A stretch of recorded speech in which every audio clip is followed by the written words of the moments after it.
Daniel Ricciardo was at the epicenter of every F1 news site this past summer break, with everyone trying to predict the Australian driver's next move. And now that the 2022 season is coming to a close, is it really a done deal that Daniel won't be racing with the pack next season? Or will Haas and Günther Steiner have something to say about that? Well, let's talk about it then.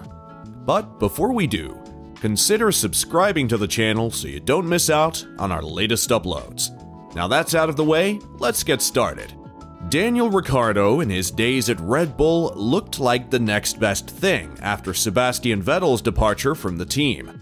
But it has now been almost 5 years since Ricciardo's glory days at Red Bull, and now the Australian is faced with the painful reality that he won't be in F1 racing next season. In the days leading up to the Japanese Grand Prix, Daniel had confirmed that he indeed has decided to take next season off. "It's something I've certainly evaluated since the summer break," said Ricciardo of the news that he was leaving the grid. "I wanted to give it a few races, and the more time that passes, the more I feel it's what I need. Albeit, as well the opportunities, there's not really anything in the form of next year. It's part I would like to break and I need to reset a little bit, and part 2024 as well. Some other things may open up. I think that there could be some better opportunities in 2024, so that's really what all this confirms, and now where the sights are set. Certainly, the plan is still to be involved in F1. It's kind of like just hitting pause for a little bit, as I see it. And let's say, as far as my F1 career goes, the full intention is to be driving for 24.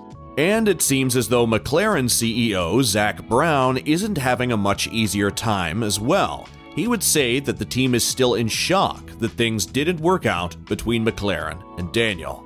"Ultimately, we weren't getting the results that we needed, and we're a year and a half into this," said Brown. "We've all tried extremely hard. We love Daniel. He's great to work with and continues to be great to work with. But we're in the results business, and the results weren't coming, and we felt we tried everything. We don't really know why it didn't click.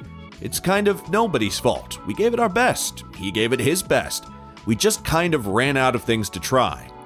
I tried to get Daniel before he went to Renault, so this was years in the making. I'm a huge Daniel fan. I'm still a huge Daniel fan, and that will never change. I asked him if he wanted to drive for us in the IndyCar or Formula E. I'd love to keep Daniel in the family, but he's still very focused on Formula 1, which I get. It's the pinnacle of motorsports. I'd love to race with him again. It's probably the toughest thing I've had in my time in motorsports. It wasn't pleasant, not fun. But my job, along with team principal Andreas Seidel, is to make the tough decisions. And because we didn't really see progress happening, it was like, well, I think we just need to make a change for both our sakes and hopefully get him in the situation where he can be competitive again and in a Formula 1 car wherever he ends up racing. But it's been a huge disappointment."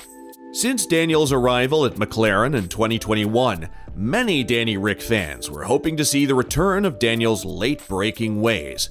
But as we've seen in the past 2 seasons, that it was just not to be, as Daniel really hasn't gelled with the car throughout his stay with the team. This has led Daniel to say to the media that he has conceded that he and McLaren aren't really the right fit. He explained the situation to The Race, saying, "You're approaching a corner, and in a way, normally your mind is already on the exit of the corner, but a lot of the time it's like, okay, I'm driving in the braking zone. Now I'm driving in the turn-in area. Now I'm driving in the throttle phase. It's like I'm taking the corner in 5 steps, when in a way you should approach it like 1. But I'm waiting, reacting, and it's been hard for me to know what I'm going to get by the time I get to the apex. And the times where I do try to put the trust in and not overcomplicate it, I'll get to the apex and be like, how the f***'s that happened? Why am I here? Why is my trajectory that?" The Australian driver would also say that trying to learn and duplicate what his teammate Lando Norris is doing hasn't worked for him, also as he admits he can't do it himself. "Obviously, we have so much data, and I'll watch Lando's onboards as well," he continued, "and I'll see sometimes what he's able to do, and I'm just like, okay, I can see it, but I can't do it. And I'm like, why won't it just rotate or do that? When you're not on the limit of the car as well, that's a bigger concern for me. And even in debriefs, you'll hear from Lando, oh, this stint of the race, I could really feel the car was working there. It kind of came alive, where I'm just like, I never had that feeling. After news of him and McLaren parting ways at the end of this season came out, Daniel was seen as a clear favorite for Alpine to sign, since he's the most experienced driver out of all of them who still don't have a seat for next season. But as we all know by now, that seat has been filled by Pierre Gasly, who will be departing from AlphaTauri by the season's end. In a recent interview with Alpine's team boss Otmar Szafnauer, Otmar would reveal why the team chose to go with Pierre instead of Daniel. At the beginning, we discussed with a few drivers, including Daniel. We had a seat available around the summer break, and then we started looking around as to who would be the best fit, and we had some criteria to work to, Szafnauer said. The three things we wanted were natural speed, a fast driver, one with experience, and also youth at the same time. Adding all three things up, there aren't many people that have all that, and Pierre definitely does. Pierre meets the criteria that I said to a T. He's experienced, fast, and young. So when it became evident that Pierre was a possibility, we made our shortlist even shorter. This leaves Haas and Williams as the only teams who still have an empty seat for next season. And of the two, many believe that Haas has the highest chance of coercing Daniel to drive next season, since the team is more of a legitimate midfield competitor than Williams. Team boss Gunther Steiner would say to the media that even at this late stage in the season, he would still be happy to talk with Daniel about next year, but that it is still in Daniel's hands if he truly wants that to happen. I want him to decide what he wants to do for himself first, before being talked into something.